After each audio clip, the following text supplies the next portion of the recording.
Hello students, last வீடியோவில் TNPSC group 4க்கான வினாத்தாள் 2022க்கான வினாத்தாளில் தமிழ் வினாக்கள் நம்ம டிஸ்கஸ் பண்ணோம். இன்றைக்கி நம்ம வீடியோவில் பொது அறிவு ஜென்ரல் ஸ்டடீஸ்க்கான வினாக்களை நம்ம டிஸ்கஸ் பண்ண போகிறோம். ஸோ இதில் இங்கிலீஷ் அண்ட் தமிழ் ரெண்டுத்துலேயுமே கொஷின்ஸ் கொடுத்துருக்காங்க. நான் ரெண்டுத்துலேயுமே படித்த ஆன்சரை நான் உங்களுக்கு சொல்லிடுறேன். First question arrange the following in chronological order with respect to the chief ministership in Madras presidency. அதாவது மெட்ராஸ் மாகாணத்தினுடைய முதலமைச்சர்களை கால வரிசைப்படி வரிசைப்படுத்த சொல்லியிருக்காங்க. இதற்கு சரியான விடை ஆப்ஷன் பி தான் அப்படின்றது சரியான விடை. அடுத்தது find out the incorrect pairs, அதாவது தவறான இணையை கண்டறிய சொல்லியிருக்காங்க. ஸோ இதில் சரியான விடை பார்த்திங்கன்னா ஆப்ஷன் சி, அதாவது தெலுங்கானா ஓரவை சட்டமன்றம், பீகார் ஓரவை சட்டமன்றம் அப்படின்ற இந்த இரண்டு இணை தான் தவறாக கொடுக்கப்பட்டிருக்கு. அப்போ answer option C, second and third are incorrect pairs அப்படின்னு சொல்லியிருக்காங்க. அடுத்த கொஷின் பார்த்திங்கன்னா சூஸ் த ரைட் மேட்ச், அதாவது சரியான இணையை தேர்ந்தெடுக்க சொல்லியிருக்காங்க. அதில் பார்த்திங்கன்னா சரியான விடை ஆப்ஷன் சி, அதாவது 1 மற்றும் 2 இந்த ரெண்டு மட்டும்தான் பார்த்திங்கன்னா சரியான இணையை கொண்டிருக்கு அப்படின்னு சொல்கிறாங்க. அடுத்த கொஷின் பார்த்திங்கன்னா cancer of the epithelial cells is called, அதாவது எப்திலியல் செல்லில் புற்றுநோய் உருவாவதற்கு டிராஷ் என்று பெயர். அதற்கு சரியான விடை ஆப்ஷன் சி, கார்சினோமா அப்படின்றது சரியான விடை. அடுத்த கேள்வி மேட்ச் த ஃபாலோயிங். இதில் பார்க் கொடுத்துருக்காங்க, நேஷ்னல் பார்க்ஸ் கொடுத்துருக்காங்க. அது எந்தெந்த மாநிலங்களில் இருக்குது அப்படின்றத நம்ம பொருத்தணும். இதற்கு சரியான விடை ஆப்ஷன் சி சொல்லியிருக்காங்க. அதாவது கிர் நேஷ்னல் பார்க் அப்படின்றது குஜராத்தில் இருக்குது.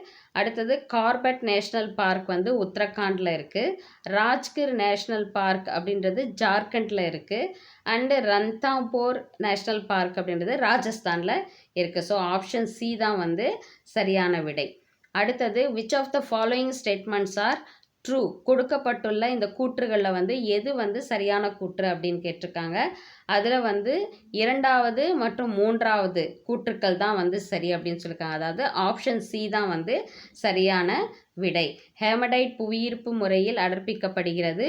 உருகிய அலுமினாவை மின்னார் பகுப்பு முறையில் ஒடுக்கி அலுமினியம் பெறப்படுகிறது. இந்த ரெண்டு கூற்றும் தான் சரியானது அப்படின்னு சொல்லியிருக்காங்க. அடுத்த கேள்வி match the following countries with their Mars mission. So country கொடுத்துருக்காங்க, மிஷன் கொடுத்துருக்காங்க.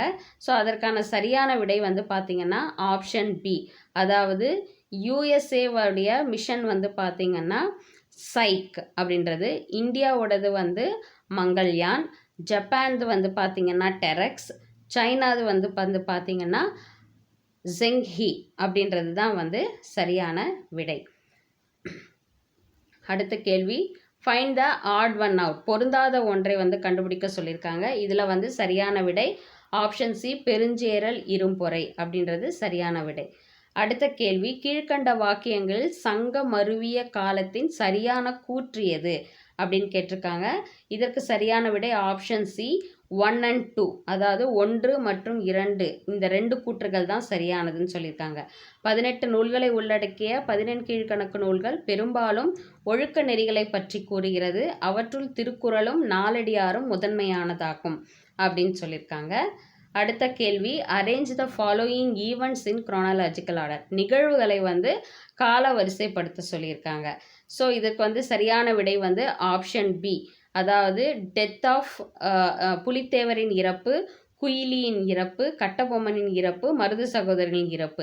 இந்த கால வரிசையை கரெக்டான ஆப்ஷன் தான். அதனால் ஆப்ஷன் பி சரியான விடை. அடுத்த கேள்வி who was the first women doctor in Tamil Nadu, தமிழ்நாட்டின் முதல் பெண் மருத்துவர் யார்? இதற்கு சரியான விடை ஆப்ஷன் பி, முத்துலக்ஷ்மி ரெட்டி அப்படின்றது தான் சரியான விடை. அடுத்த கேள்வி பின்வருவனவற்றுள் எந்த சபை இரட்டைமலை சீனிவாசனால் துவங்கப்பட்டது அப்படின்றது. இதற்கு சரியான விடை ஆதி திராவிட மகாஜன சபை, ஆப்ஷன் டி தான் சரியான விடை. அடுத்த கேள்வி மேட்ச் த ஃபாலோயிங், அதாவது சிந்து சமவெளி நாகரிகங்கள் கொடுத்துருக்காங்க. அதனுடைய அகழ்வாராய்ச்சியாளர்கள் யாரெல்லாம் அகழ்வாராய்ச்சி மூலமாக அந்த நகரங்களை கண்டுபிடிச்சாங்க அப்படின்னு கேட்டிருக்காங்க. இதற்கான சரியான விடை பார்த்திங்கன்னா ஆப்ஷன் பி, ஓகேவா? அதாவது சன்ஹூ தாரோ அப்படின்ற நகரம் வந்து எந்த அகழ்வாராய்ச்சியாளர் கண்டுபிடிச்சிருக்காருன்னா என்ஜி மஜூம்தார் அப்படின்றவர். அடுத்தது லோத்தல் அப்படின்ற நகரத்தை வந்து பார்த்திங்கன்னா எஸ்ஆர் ராவ் அப்படின்றவர் கண்டுபிடிச்சிருக்காங்க. அண்ட் பனாவலி அப்படின்றத வந்து பிஷ்ட் அப்படின்றவர் வந்து அகழ்வாராய்ச்சியாளர் கண்டுபிடிச்சிருக்காங்க. மிட்டாதல் அப்படின்றத வந்து பார்த்திங்கன்னா சூரஜ் பான் அப்படி அகழ்வாராய்ச்சியாளர் வந்து அந்த நகரங்களை வந்து கண்டுபிடிச்சிருக்காங்க.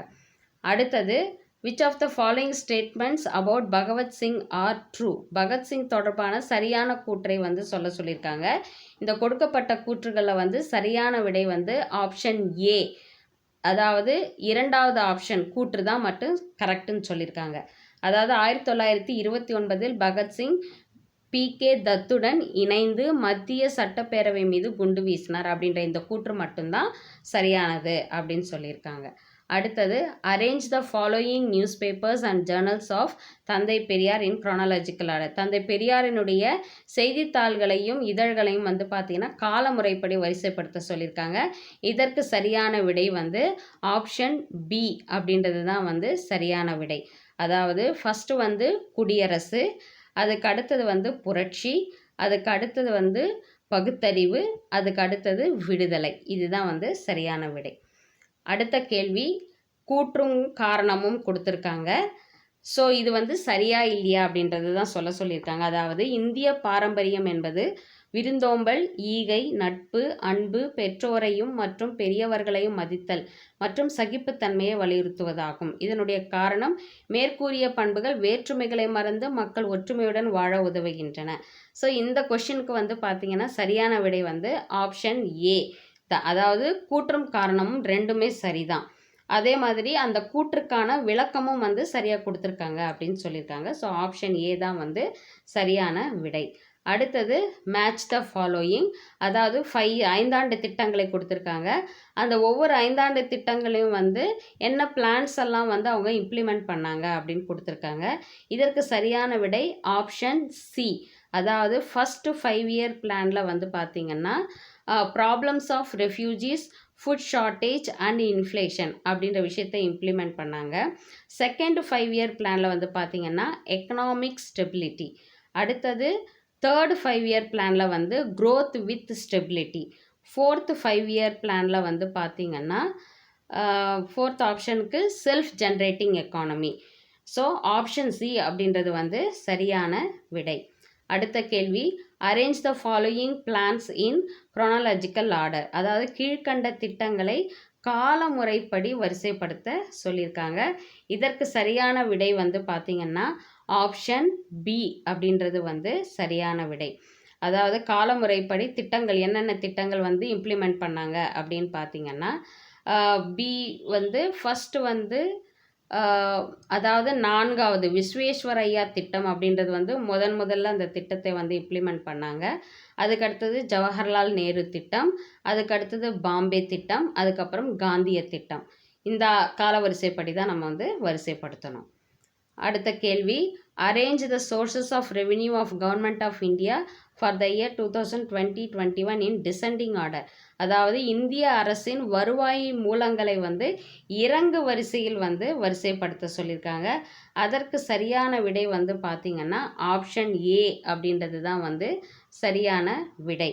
அதாவது ஜிஎஸ்டி, தனி வருமான வரி, தீர்வை, நிறுவன வரி, சுங்க வரி, அவங்க கொடுத்துருக்குற அந்த வரிசைப்படியே தான் வந்து கரெக்டான ஆப்ஷனு. ஸோ ஆப்ஷன் ஏ அப்படின்றது வந்து சரியான விடை.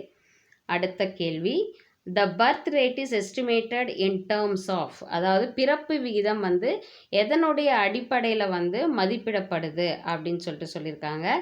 அதற்கு வந்து சரியான விடை வந்து ஆப்ஷன் டி 4 ஒன்லி. அதாவது 4வதாக கொடுக்கப்பட்டிருக்கிற ஒரு குறிப்பிட்ட ஆண்டில் 1000 மக்கள் தொகையில் பிறந்தவர்களின் எண்ணிக்கை, இதை பேஸ் பண்ணி தான் வந்து பார்த்திங்கன்னா பிறப்பு விகிதம் வந்து கணக்கிடப்படுது அப்படின்னு சொல்லியிருக்காங்க. ஸோ நம்ம இன்றைக்கி 20 கேள்விகளை வந்து டிஸ்கஸ் பண்ணியிருக்கோம். நெக்ஸ்ட் வீடியோவில் மற்ற கொஷின்ஸை வந்து நம்ம டிஸ்கஸ் பண்ணலாம். தேங்க்யூ.